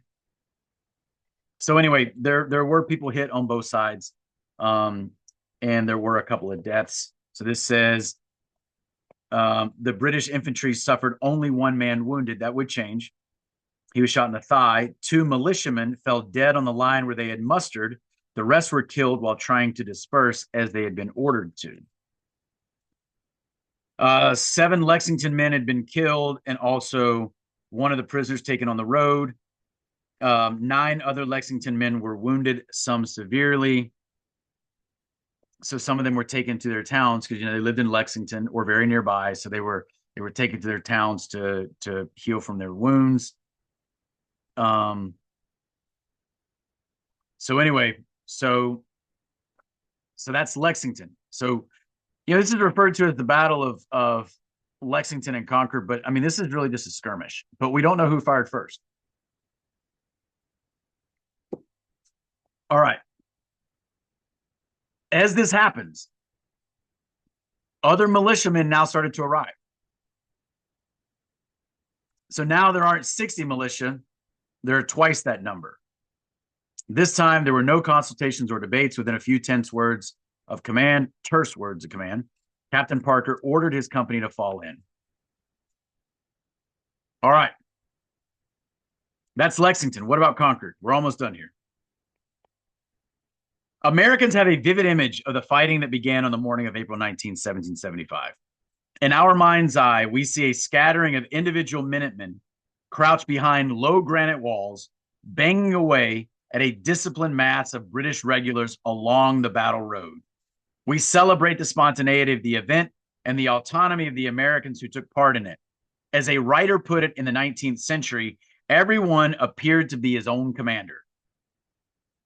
That familiar folk memory contains an important element of truth. One American militiaman testified that many times in the course of a long day, each one sought his own place and opportunity to attack and annoy the enemy from behind trees, rocks, fences, and buildings. But in more general terms, the idea that every Minuteman fought his own private war against the British is very much mistaken. It is wrong in the same way that the myth of the solitary midnight rider is inaccurate, and the legend of the spontaneous Middlesex Rising is far off the mark. The clash at Lexington and Concord is the least known of all American battles, said a military historian, John Galvin. So here, David Hackett Fischer is quoting a military historian, John Galvin, who said that the clash at Lexington and Concord is the least known of all American battles. David Hackett Fischer then goes on to say, certainly it is one of the most misunderstood. The fighting on this day was not merely an open running skirmish along the battle road. It was also a series of controlled engagements in which the Middlesex farmers fought as members of formal military units. Here again, America remembers the individual and forgets the common effort. It celebrates the spontaneous act, but shows little interest in its unique heritage of collective action in the cause of freedom. Let us look again at the events of this day. At Concord, the town fathers had been awakened by Dr. Samuel Prescott early in the morning on April 19th. So remember, Prescott, William Dawes, Revere get rounded up by the British. Dawes and Prescott escape. Paul Revere is, detained for some time and then let go without a horse. Dawes falls off his horse because his horse gets spooked. His horse runs away. He limps off. Samuel Prescott continues to push westward. So the town fathers had been awakened in Concord by Samuel Prescott early in the morning on April 19th. Concord's men of military age gathered together at the Wright Tavern. Like the Lexington militia, they held an impromptu town meeting among themselves. All agreed that the town should defend itself. The young men of the minute companies wished to march eastward. Lexington is east of Concord, and confront the regulars outside the town. So if you're in Concord, if you walk east, you will meet the regulars that are departing from Lexington and headed towards Concord. The men of middle age in the militia preferred to stand and fight in Concord. The town elders on the alarm list thought it was wise to wait while their numbers continued to grow. So as more militiamen start to show up. The British commander saw the New England soldiers so they're starting to gather up. The British commander saw the New England soldiers on the hill and ordered his light infantry to deploy against it. The young Minutemen of Concord counted their own small numbers and concluded that their elders had been right after all. They decided to withdraw into the town. So some of them had started to move east. They see the British. They kind of retreat back into the town. In Concord, the older men of the militia companies and the alarm lists were making ready to receive the regulars in the village. They took a position on a high hill above the meeting house near the town's tall Liberty pole, with its flag flying defiantly in the westerly breeze. The hill was a strong position, with long views to the east. Here the Concord men consulted yet again. Their militia minister, William Emerson, told his fellow townsmen, "Let us stand our ground. If we die, let us die here." One man remembered that many others were for making a stand, notwithstanding their superiority in numbers. Meaning of the British, the superiority in numbers of the British.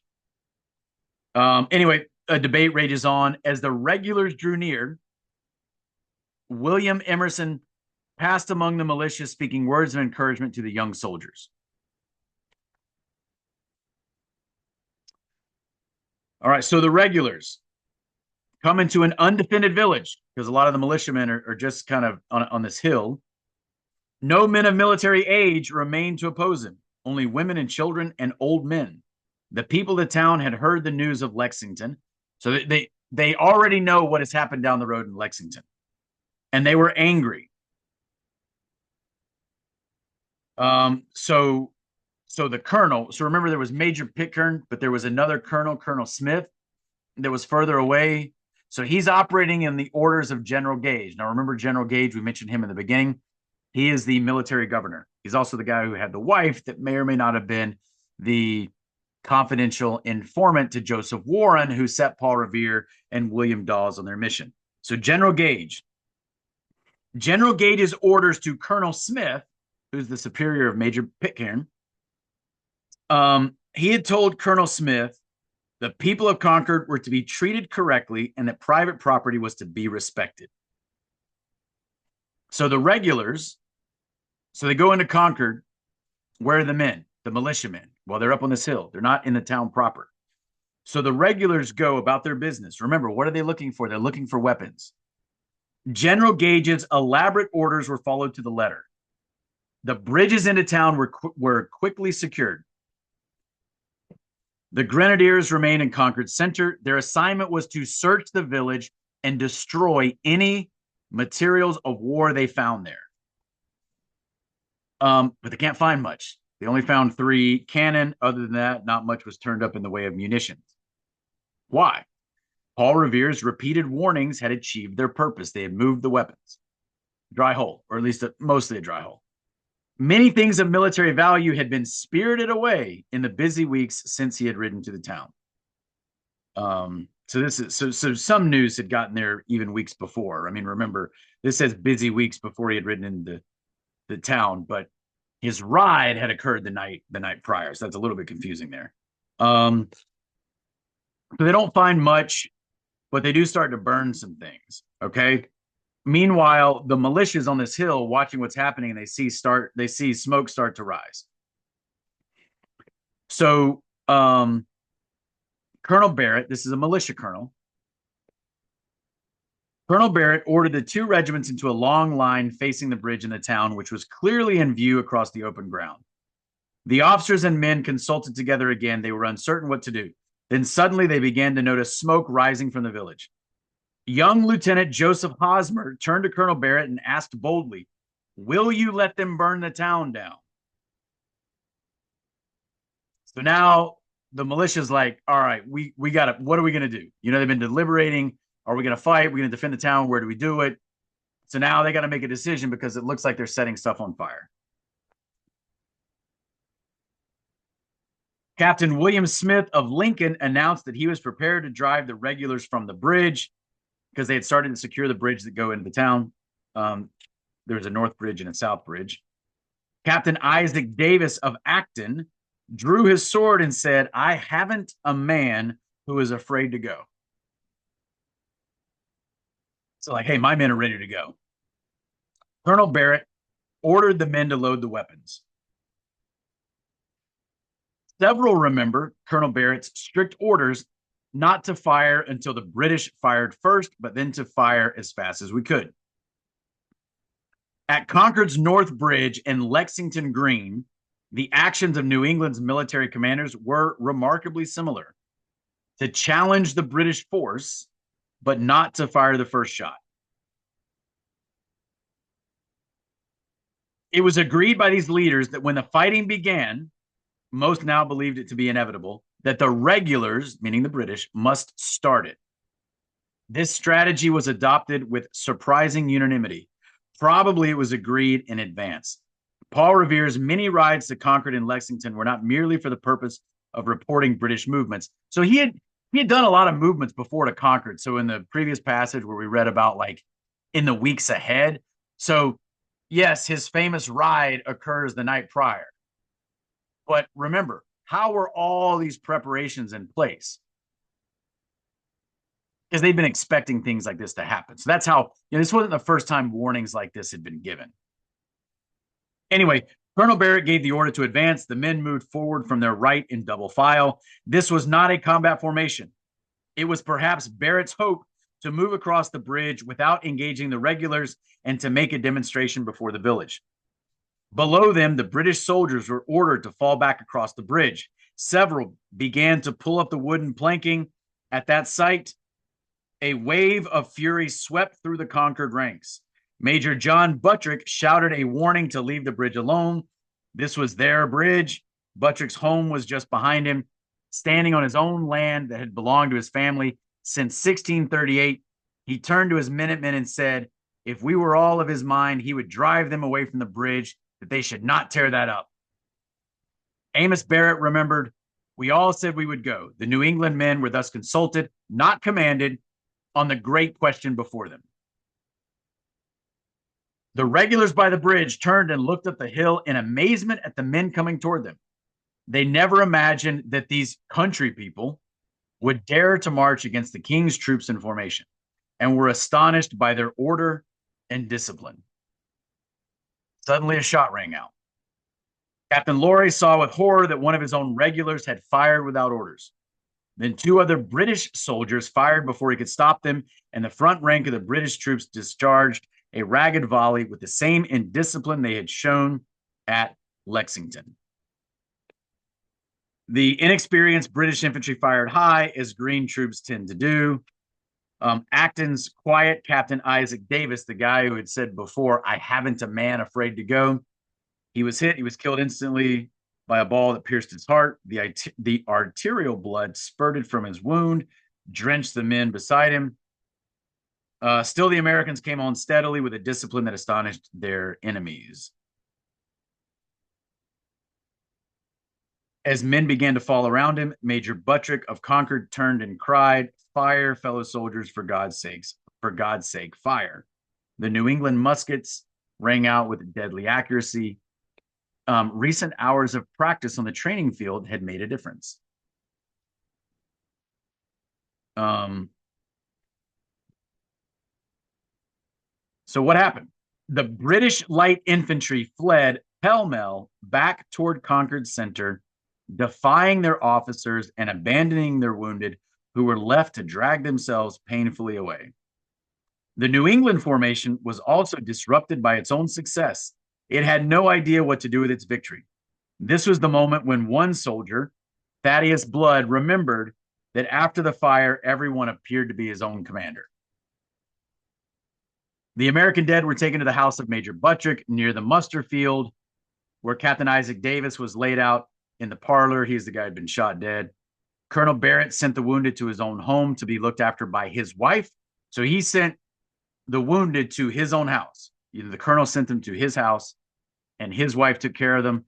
As that lady, so the colonel's wife, was dressing a flesh wound of somebody had been shot, she said, "Poor man, and a little more, and you would have been in eternity." And he answered sharply, "Yes, damn it, and a little more, and the ball would not have touched me." So basically, she says, "A little more that way, and you'd be dead." And he says, "Yeah, but a little more the other way, and I wouldn't have been hit at all." Anyway, that's funny. The New England officers began to recover control of their scattered men. No small achievement with Green militia after a battle. Okay, so what's going to happen? The British are trying to consolidate, and the militiamen are trying to consolidate too. It was 11:30 before all the regulars were back in Concord Center. Still, for some unknown reason, Colonel Smith held his men in the town for another 30 minutes. Why he did so is unclear. The Americans watching from the hills north of the town observed what they took to be signs of fatal indecision. North of the village, the Americans began to move east across the hills, threatening to cut off the road from Concord to Boston. Smith sent 3 companies to the high ground north of the highway with orders to hold open his line of retreat. At the same time, he reorganized his command and formed it into a marching column. At high noon, the British column was at last ready to march. Colonel Smith lifted his heavy body into the saddle and gave the order to move out. His command set off in a long column on the road to Boston, nearly 20 miles away. As he rode out, Smith studied the hills surrounding the town and saw vast numbers assembling in many parts. He noticed a high ridge that rose abruptly on the north side of the Boston Road and ran alongside the highway from Concord Center for nearly a mile. A large party was ordered to secure the ridge and protect the flank of the column. Other flankers were sent into low open meadows south of the road. This tactic was successful. No fighting occurred as the regulars marched the first mile from Concord. Okay, so they're going to march along the road from Concord east to Lexington, then continue on to Boston. They got to go about 20 miles. The road runs east-west. So he's sending some soldiers both north of the road and south of the road, so on either side of the road, to kind of protect them as they're walking along.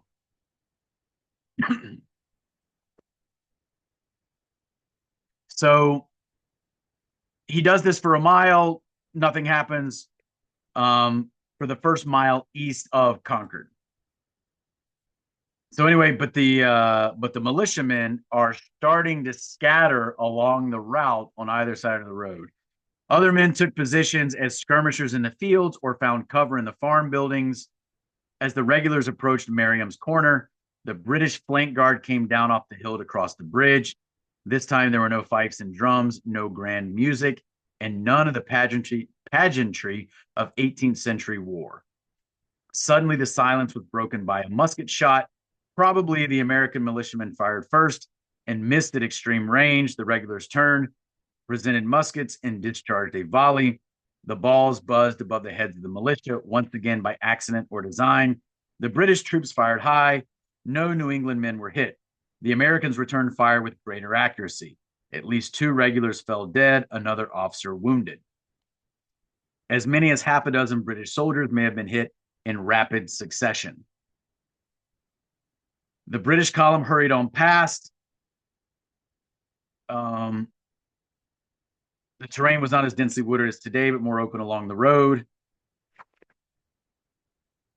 So anyway, they keep moving east.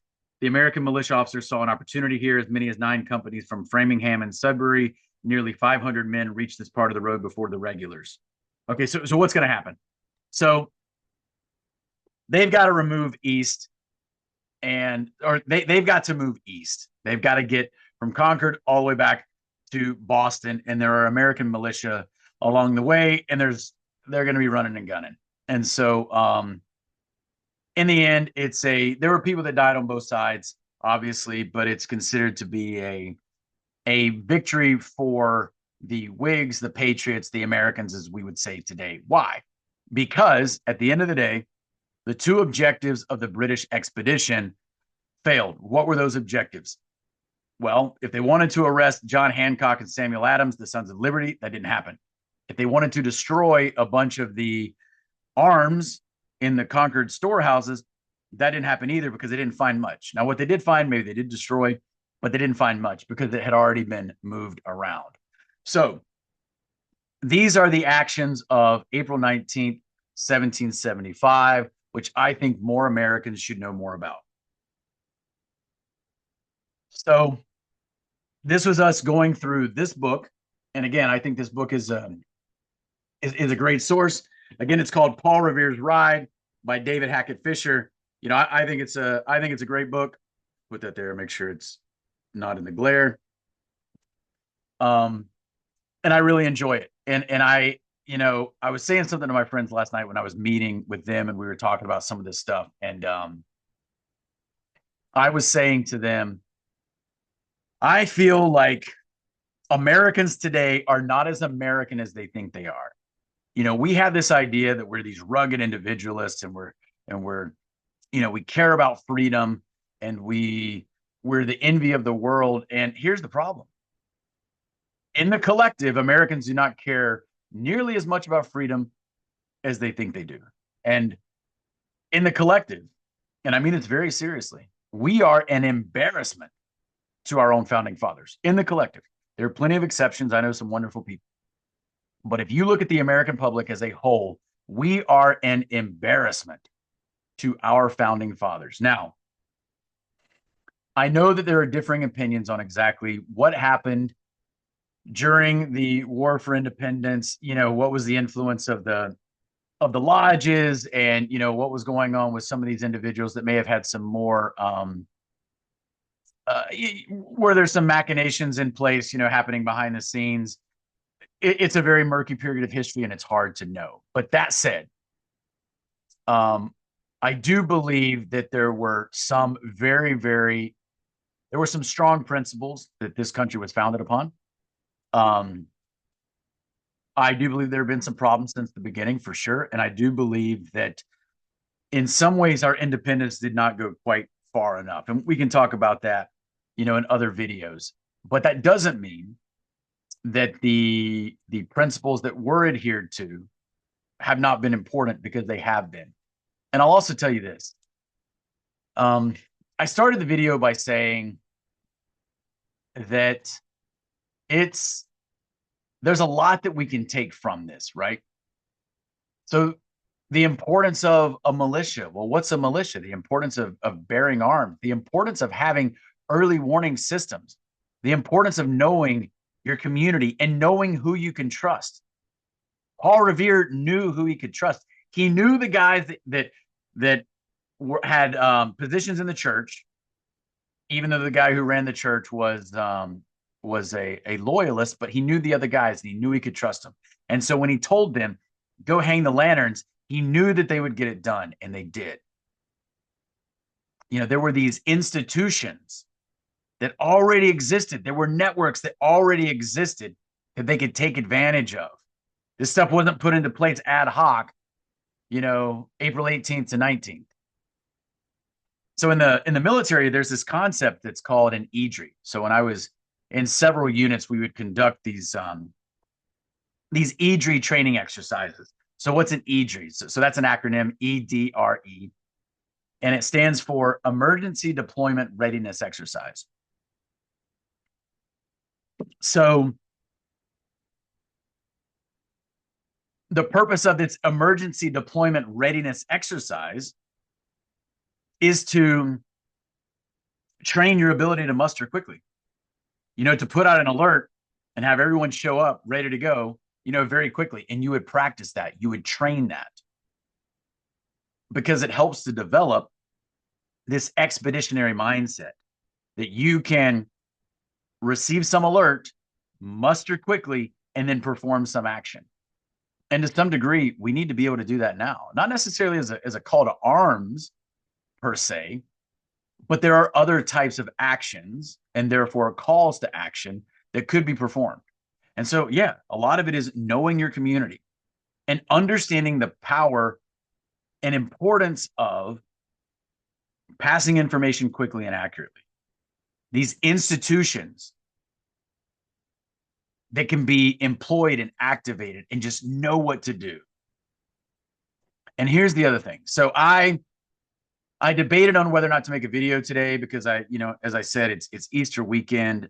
Plenty of people are going to be going to services here in just a couple hours, myself included. And there's no greater event in the history of, humanity or even the cosmos that has done more to defeat evil than what we should be celebrating right now. I'm not talking about Lexington and Concord, and I'm not talking about Paul Revere's Midnight Ride. But I'm talking about what we celebrate this season of the year. The actions of Christ. Because no other action has ever been performed that has done more to thwart evil. And that's really where we should be focusing our attention today. But I did want to at least take some time, prepare this video, make this video. I know it was super long, but this stuff is important. And here's the thing. I do believe that we are in what is fundamentally a spiritual war. But we also have to perform other actions in this world. And that's why it's necessary that those other actions in the world are nested within our spiritual understanding of warfare, nested within a strategy that takes that into account, because fundamentally that is what is most important. The spiritual part is the most important part. But it doesn't have to be totally divorced from other actions that we perform in the world, but those other more mundane actions must be nested within our strategy, which must be fundamentally spiritual. It must be. And here's the other thing. I believe we should be fighting evil. And I will tell you this. The forces that we fight against today are far more evil than what the founding fathers were fighting against. And we could debate whether or not they were fighting against evil per se, but I will tell you, interestingly enough, I think that now we are fighting against the same powers that largely control the British monarchy today. Do I think the British monarchy runs the world? No. But I do believe that there are forces behind that control the monarchy and control much of the world. And if you look at where we are today with our own deep state, et cetera, a lot of that was put in place by the British. Look at our intelligence apparatus. A lot of that was developed by the British. When you look at the way in which we've carried out all these proxy wars, et cetera, a lot of that we learned from the British, So a lot of those dirty tricks, the British started. And I got a lot of British friends, don't get me wrong, but the same kind of deep state that we're dealing with, they're also dealing with, and in a way that is kind of front and center. So I don't want to get off on that tangent, but what I'm saying is that and it's not the monarchy. I mean, we're talking more like City of London, stuff like that. I don't want to get, I don't want to go off on that tangent. This video is already long enough. But my point here is that there are evil forces out there. There are evil forces out there. And it's important that we understand our role, as small as it may be. We're carrying out actions in the world. They should be nested within our spiritual understanding, which always has to be first and foremost. So, thanks for hanging in there. I know it was a long one, but I do believe that this stuff is very important. As Americans, we should strive to understand our history, but also to apply the lessons that we learn from history and also act in ways that would make our founding fathers proud if they were to look down on us and see what we're doing today. And I think as a country right now, we're not doing that. And I think it's an embarrassment. And we got a lot to do. As a country, we have a lot to do to move forward in a more positive way. So thank you. I appreciate it. I know it was a long one, but again, this stuff is important.